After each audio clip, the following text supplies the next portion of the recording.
stain remover,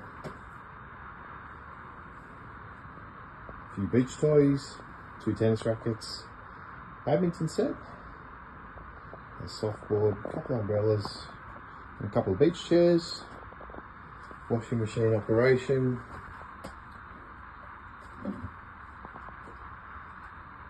power on. For this towel, I'm just going to use a rinse cycle.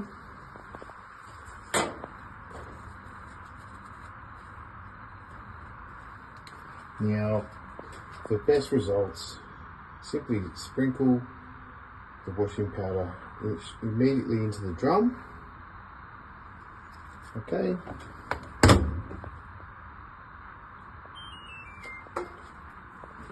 And there we go.